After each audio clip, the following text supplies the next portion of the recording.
Ted didn't come. George won't come either. Harry asked me to put it off. He didn't feel much in the mood for company. I didn't insist, as I don't feel much in the mood either. We eat our breakfast in silence, although none of us very hungry. The gloom over in the room, assisted by the unabating rain pounding on the window. Surely today we cannot go out. What are you planning to do? He asked while clearing the table. What do you mean? I mean, are you going to return to Ron? He avoids my gaze while asking these questions, cleaning the dishes quickly by magic and storing them away. I think you should go back to your family, he continues, lingering with his hand on the cupboard he just closed. I don't know what to say.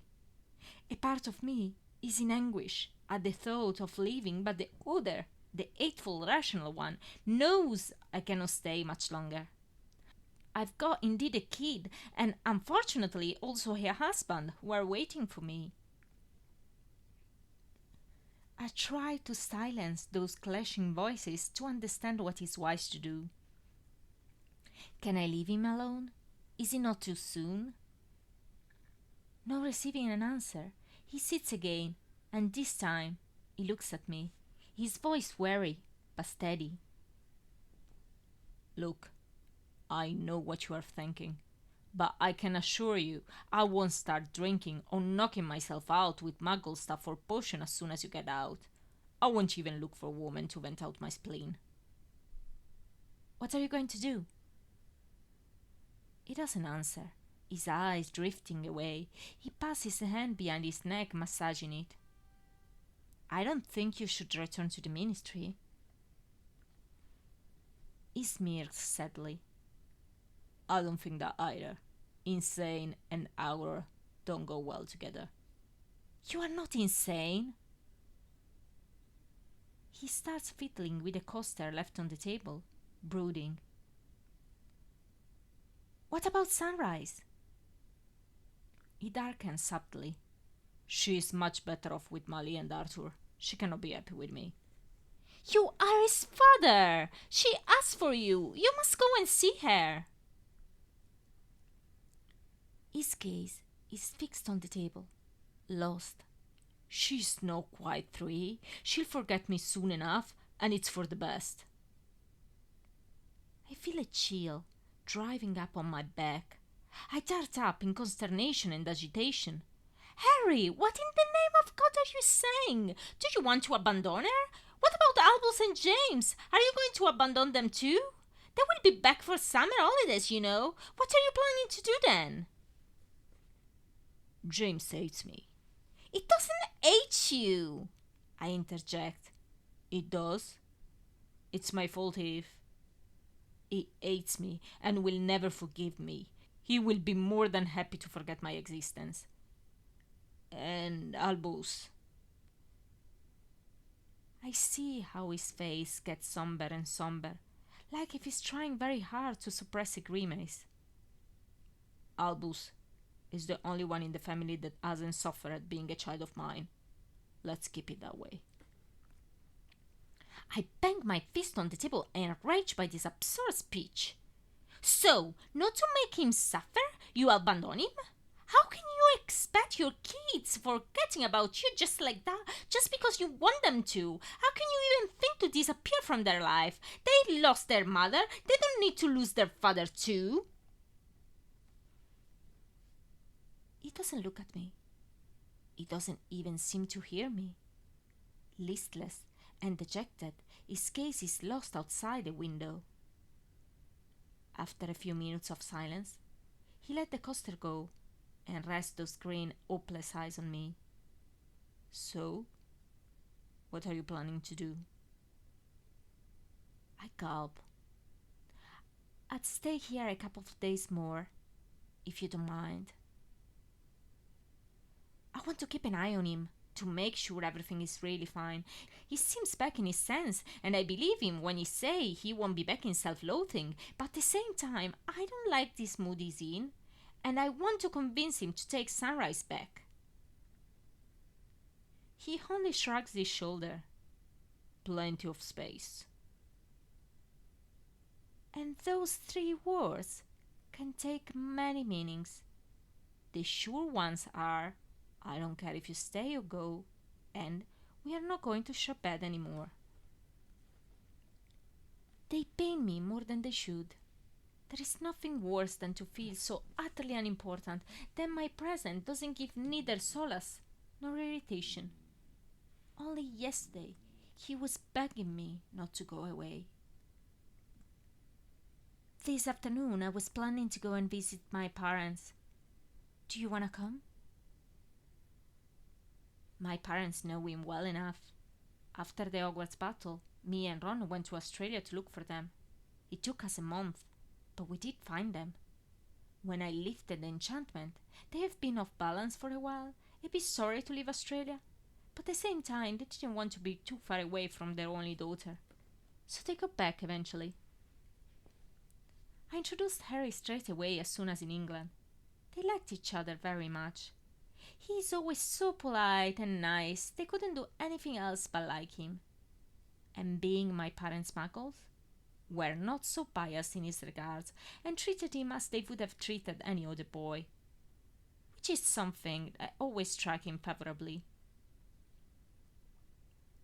After that, he came quite often visiting for tea or dinner. The year Ginny was still at school, he even spent some nights in the spare room. It was the only safe place for him besides the Barrow because of the growing popularity. He hadn't grasped the notion yet, but we all did, and strove in any way we could to shield him from it. Mom always saw right through me. Probably the only person who did. I guess she tried to open my eyes on the truth. She was keeping uttering sentences like, "This Harry is such a nice boy," or "You two get along very well," or "You always seem very happy with him." I knew where she was heading, but at the time I was still calling a very strong friendship what it was nonetheless love. So I never gave much weight to her words. I convinced her, and through her, myself, that it was Ron, the one I loved. "I'd rather prefer staying here. I'll get up. You say hello for me," he says, walking limply into the living room. Before to get out, after a few hours, I peep in to see how he's doing. He's sitting on the windowsill looking outside. He hasn't done anything else the whole of today. He refused lunch and any endeavor on my side to entertain him. Went to my parents. I cannot concentrate on any conversation. I'm still thinking about him there, alone, with all those dark thoughts hanging on his head. I pop in briefly to Dad to update him. Dad is concerned about this turn of event, and quite faltering, full of hesitation, he tells me, "I know I asked you to leave him alone time to time, but things now are quite changed. Don't do it anymore if you can. Don't let him out of your sight." This advice frightened me. I'm getting back in haste.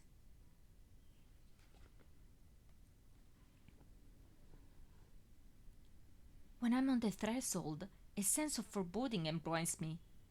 My hands shake, so I have troubles in opening the door. It's late afternoon, and the light is getting fainter. Inside, the house is in semi-darkness. Nobody, and with nobody I mean Harry, has been bothered to switch on the light. My steps light. I cross the corridor, the sense of foreboding heightening with every step. I'd like to call him, but I know my voice wouldn't come out steady, if at all. I peer in the living room. Sure, I won't find him there, but he is there. An intense sense of relief washes over me in seeing him quite well, but only for a second, until I realized that he is exactly in the same position as I left him in the afternoon. Exactly the same position of the morning. He's sitting on the windowsill looking outside since 9 o'clock this morning. This is a bit alarming.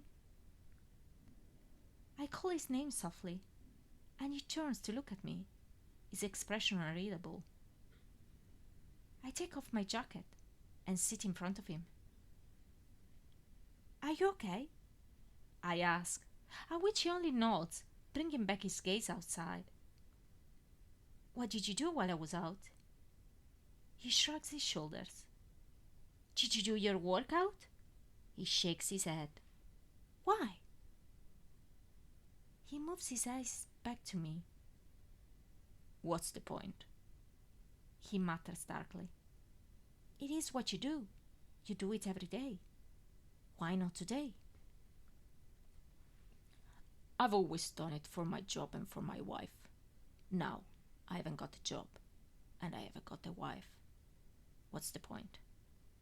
Harry, you must do it for yourself. Come on, do it now while I prepare dinner. I'm not hungry. You didn't eat anything for lunch and barely something for breakfast. I'm not hungry. I sigh, wrapping his arm comfortingly, but he doesn't react in any way. Thereby, I leave him be, going to eat something alone. Or at least I try. Knowing him there in that dejected state of mind, I barely manage to swallow 3 mouthfuls. When I'm done, I grasp an orange and I sit on the windowsill in front of him, starting to talk. I only chat about my day, about my parents, about Rose. But I talk to keep him company and to distract him.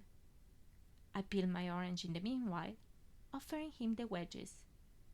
He takes them absent-minded and brings them to his mouth.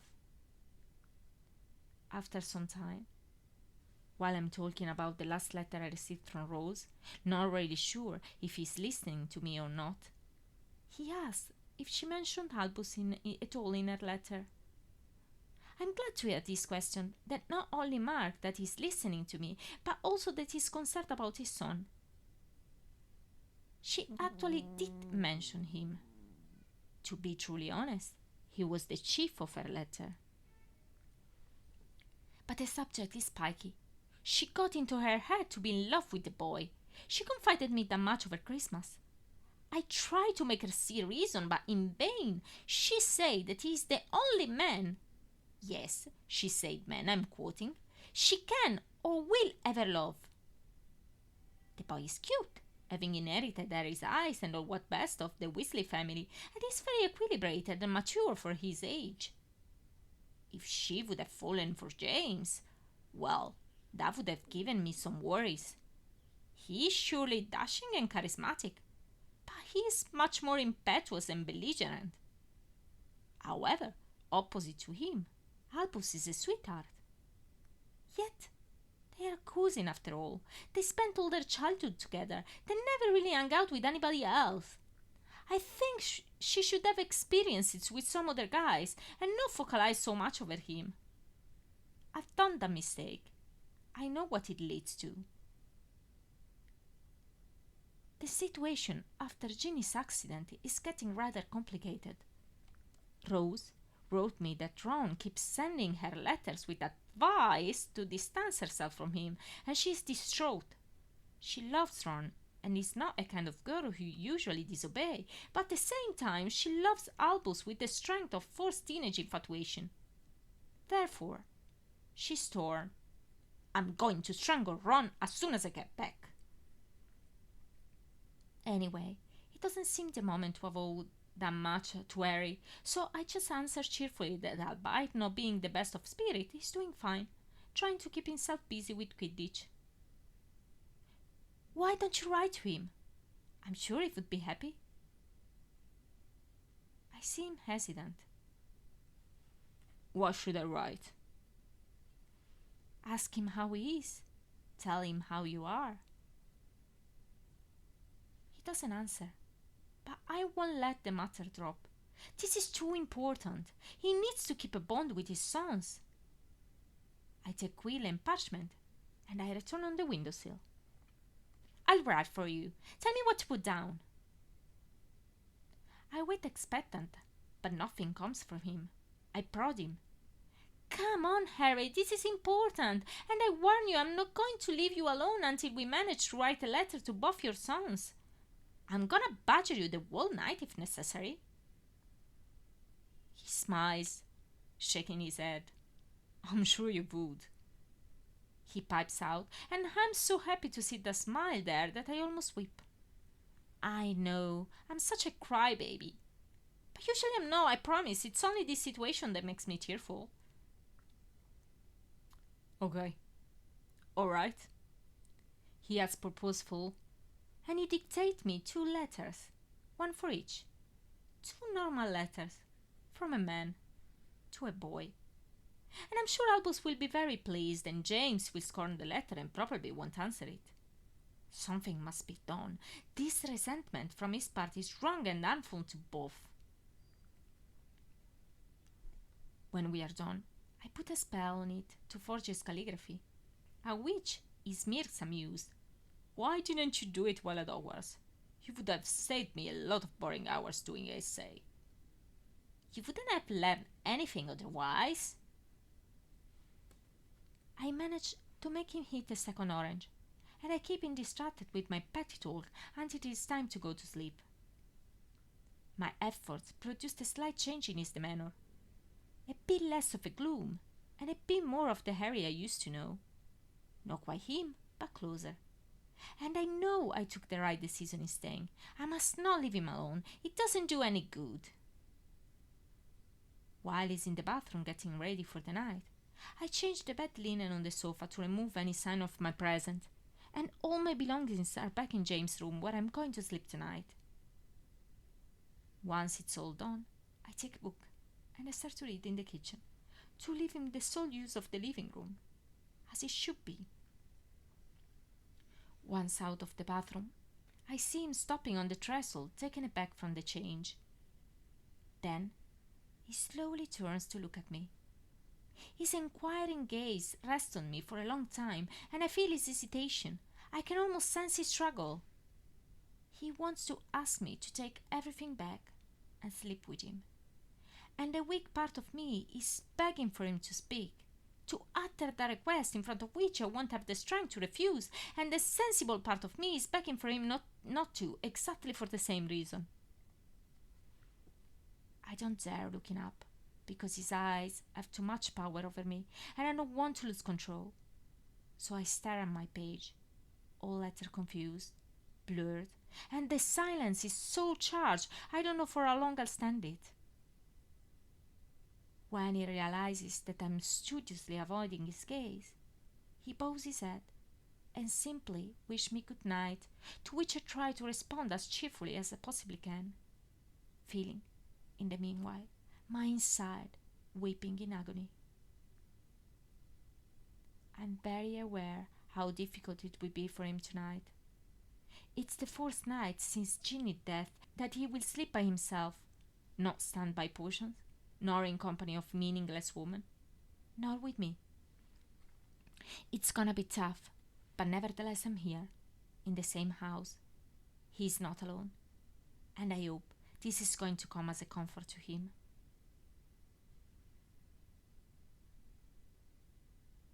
It's midnight. I'm so tired, I can hardly keep my eyes open, but I'm not planning to go to sleep just yet. I want Harry to know that I'm here. He hasn't closed the door, and I know it's because he wants to feel my presence in the next room, and I want him to fall asleep before to retire. I'll probably wait another hour, just to make sure it happened. But then, quite suddenly, I hear a knock at the door. A steadfast knock, followed very soon by another one as energetic as the first. I sprang up, and with a wand in my hand, I amble over it cautious. Harry is awake too. I hear him getting out of bed while I'm walking through the corridor. Who is he? I ask, my voice steady and suspicious. Not many people know this address, and amid those I cannot imagine any that would knock at this hour. Open the fucking door! I recognized with a sudden horror the owner of that voice. This is the last thing I wanted to happen. Go away, Ron! I ordered uselessly. Open the fucking door, I'll tear it down! Aghast, I looked inquiringly behind my shoulder to Harry, who nodded slightly at me. I don't think we have much of a choice. It is not as Ron will desist only because I refuse to open the door. He'll get in with or without my help. As soon as the door is open, Ron darts inside furiously. He pauses only briefly to shoot me a murderous look, but seeing Harry just behind me, it's there. He lunges, pushing me out of the way. I know he'll strike him, as I know Harry won't try to dodge him or fight back. In two strides, he's on him, yanks him by the t-shirt, and raises his fist ready to hit him. No! I scream, and as fast as I can, I'm in the middle of them. My arms are stretched in front of Harry. They're both so tall, I disappear between them. You won't touch him! I yell to Ron, trying to push him away. Did you sleep with her? He growls with a hoarse voice, his fist raised ready to hit. I didn't, Harry answers quietly, not attempting in any way to free himself from Ron's grasp. I don't quite know if it's denial or presence of mind, being one or the other. I thank God for this ready lie. I don't believe you. His eyes become too slid as he hisses these words suspicious. Run! Stop! This is madness! Leave him alone! I interject, trying to lower his fist, still menacingly ready to hit.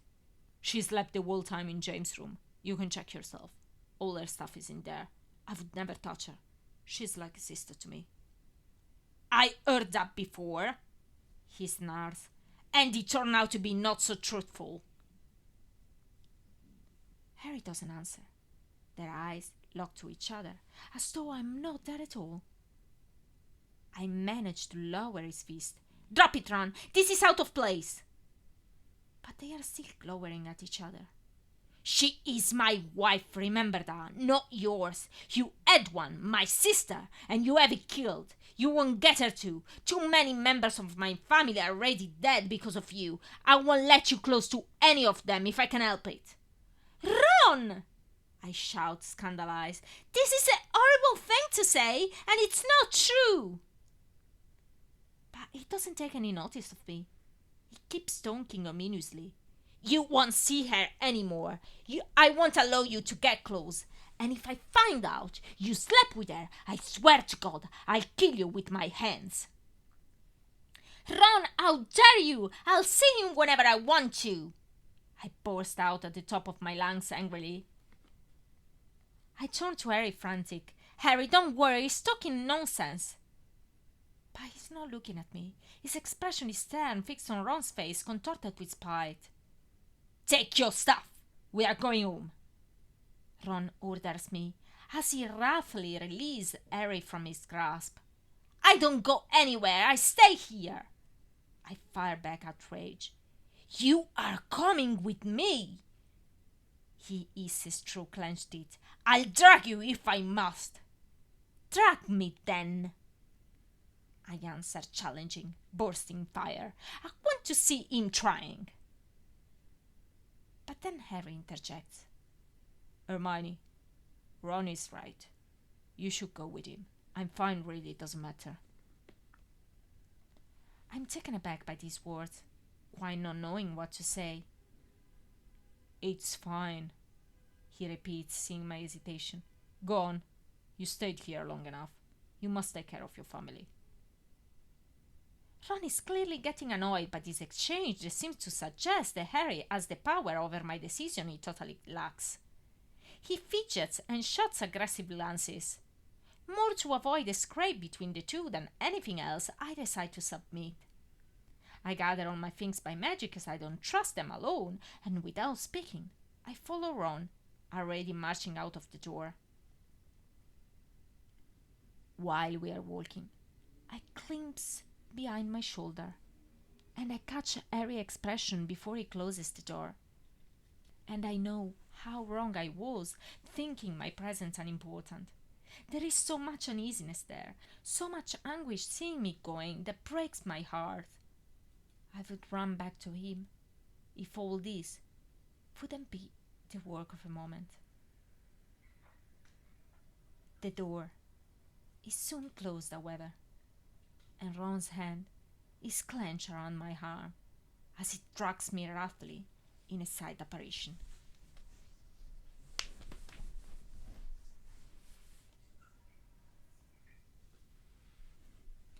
A second later, we are in front of our cottage, in the countryside.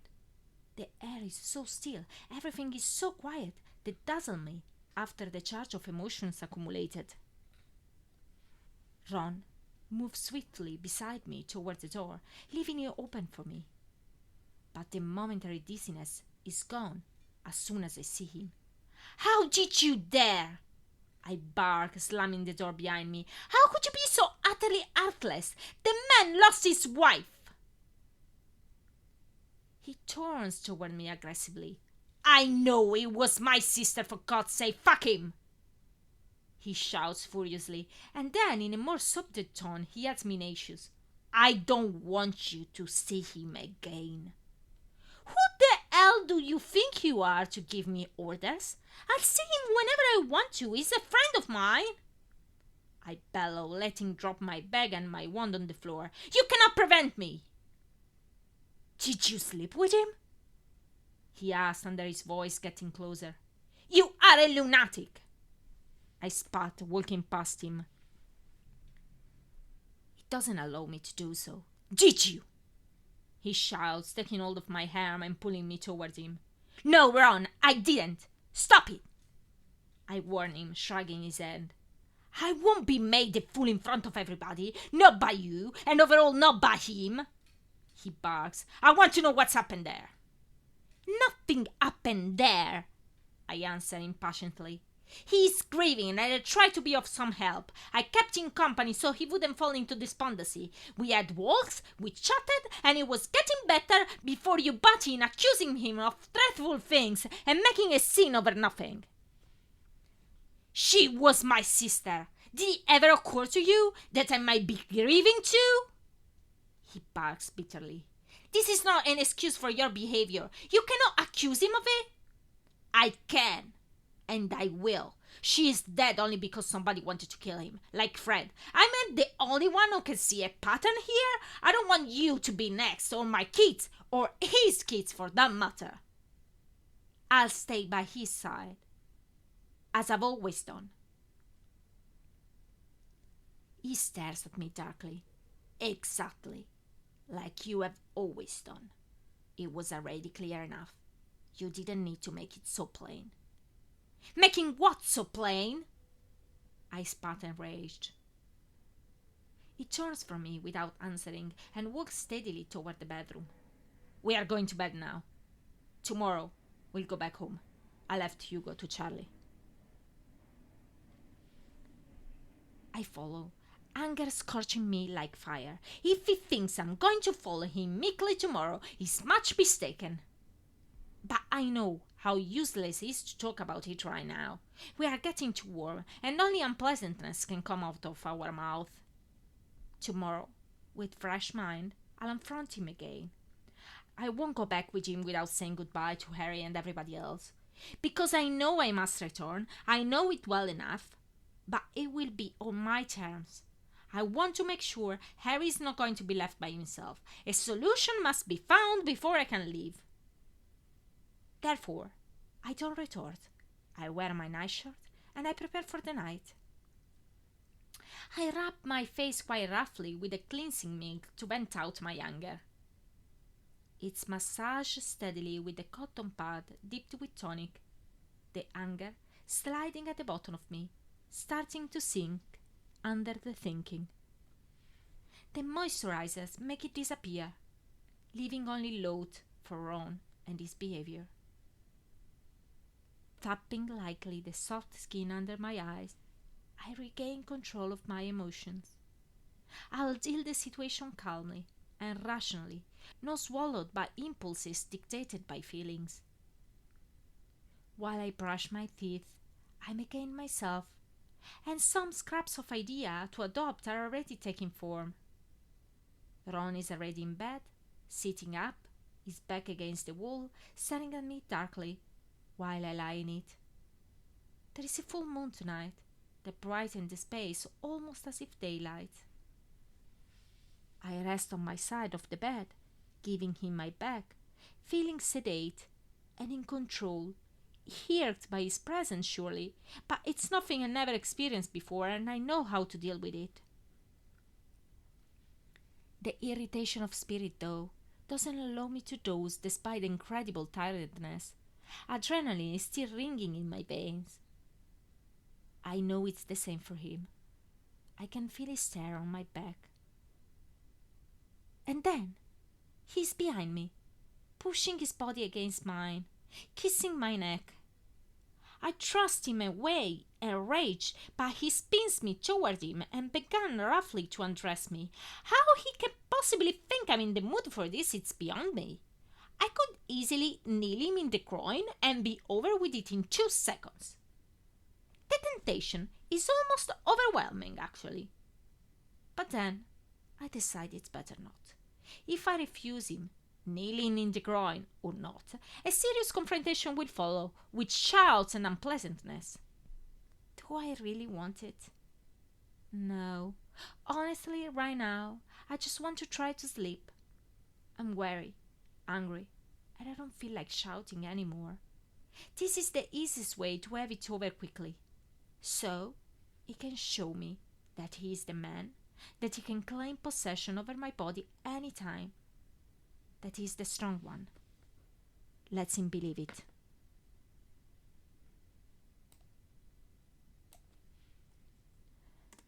Therefore, I lie under him passive. I allow him to take his pleasure. It's going to last only a few minutes, and nothing is really required from me in this kind of intercourse. Nay, more submissive I am, the better. I wait him to be finished, sending love vibes with all my body throughout the wall, and I hope he feels them. A Huerta, anyway, even if it does, it might only arouse him more. And when he is done, I slip for under him, without a word, to get a shower. I wash his sweat from me, disgusted by the whole affair. I don't know how long I'll be able to stand this relationship any longer. I swear to God, if the children weren't there, I would have ended it long time ago. When I return to bed, he is still awake. He looks at me without speaking. I sleep under the duvet, trying to calm myself. The silence of the room helps me in my purpose.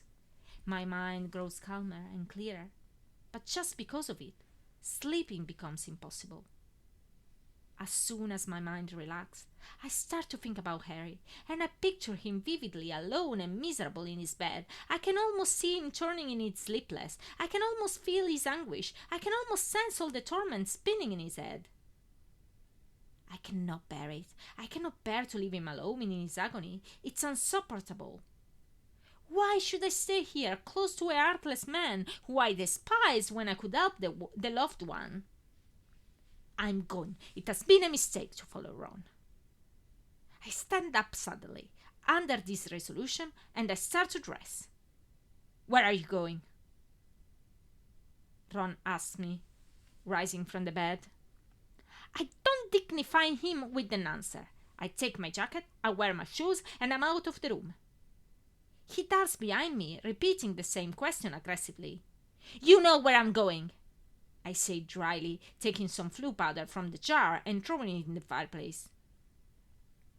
As soon as the flames turn in a greenish shade, I step into it. Ron glowers at me. The fire projects on him a bleak light, making him look almost evil.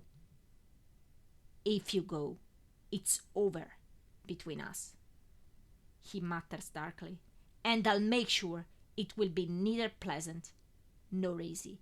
I'll make everything hard for you. I'll fight you for the kids. I'll fight you for everything. I stare in my husband's eyes, and suddenly I cannot recollect not even one of the reasons that in all those years kept us together. I feel estranged, brought up by the law, and I know the decision I'm about to take is the right one. I'm taking it for me, but for my children as well. They suffered enough seeing their parents arguing over everything, hating each other. They deserve better. I deserve better. I'm ready for the fight. And with that sentence, uttered with conviction, I look in his eyes for the last time. Tonight, he had me for the last time. A moment later, I'm shouting Harry address, and he's left there, in the kitchen, as if only a shadow behind me.